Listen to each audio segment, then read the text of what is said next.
We've completed building a fully custom slider with Pinegrow Interactions 2.0, but there's still a lot we can do here. For example, we're going to add an animation to the slider contents so that on each slide the contents will have some animation. We need to apply scroll scene interaction to our slide, but before that, let's create two interactions for show content and hide content that will be used on the scroll scene settings. This will be our fade in effect for the slider content. Go to the tree panel and select the first PGI-A slide. Go to the interactions panel, then go to the actions list and click on interactions. For name, enter hide content. For trigger, select no event, as this will be handled by the scroll scene later. Leave the target blank. Click on Edit Animation, go to the Timeline Editor and click on Selector, and then within the pop-up select H2.Placeholder. Now click on the blank space of the Timeline Editor to create a new transition. For type, keep it as tween. For position, enter 0. For duration, enter 0.1. Click on Add Property. Go to Opacity, select Auto Opacity. For Auto Opacity, enter 0. Now go to the Interaction settings again, click on Advanced Options, and enable Restart on Play. Now let's create the Show Content interaction. On the Interactions panel, click Add Interactions. For name, enter Show Content. For trigger, select no event, as this will also be handled by the scroll scene later. Leave the target blank. Click on Edit Animation. Go to the Timeline Editor and click on Selector. From the pop-up, select H2.Placeholder. Now click on the blank space of the Timeline Editor to create a new transition. For type, keep it as tween. For position, enter 0.4 to add a little bit of delay for the animation. For duration, enter 0.6.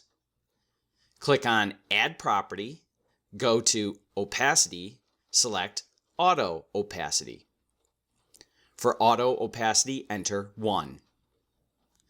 Now go to the Interaction settings again, click on Advanced Options, and enable Restart on Play.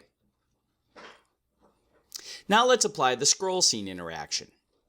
Go to the Interaction panel, go to the Actions list, and click on Scroll Scene. For direction, select Auto Detect. Click on Start and End. For Start and End, select Describe. Some new settings will appear.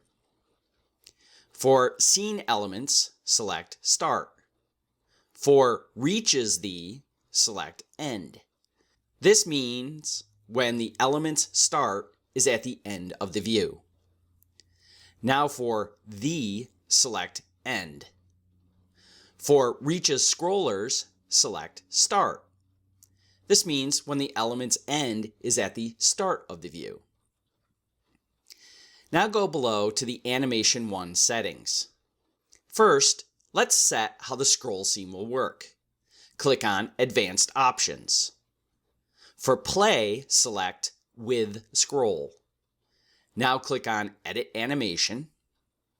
Go to the Timeline Editor and create a new transition. For type, keep it as tween. For position, enter 0. For duration, enter 0.5. Click on Add Property. Go to Interactions. Select Play Animation.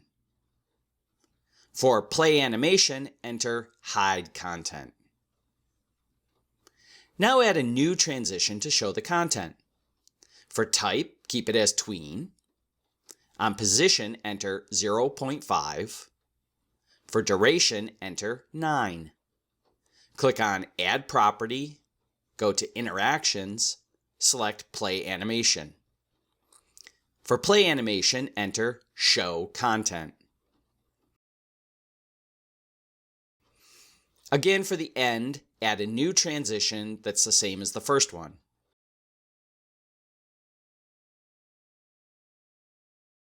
For type, keep it as tween. For position, enter 9.5. For duration, enter 0.5. Click on Add Property, go to Interactions, select Play Animation. For Play Animation, enter Hide Content. Now refresh the page and check. The content on the first slide should have a fade-in effect, and it will reanimate when it appears again. This way you can create advanced animations even if you have multiple elements inside that slide. You can even add different animations for different elements. Now we need to apply this same animation to the other slides as well. For this, we can simply use the Apply to Many interaction. Keep the PGIA slide selected, go to the Actions list, and select Apply to Many. The Apply to Many setting should appear. For Target, click on Edit Selector. On the pop-up, enter caret.pgia-slider pipe.pgia slide. With this, we're selecting all the slides within the PGIA slider. Now press OK. Save and refresh the page. The content on each slide should fade in when it comes into the view.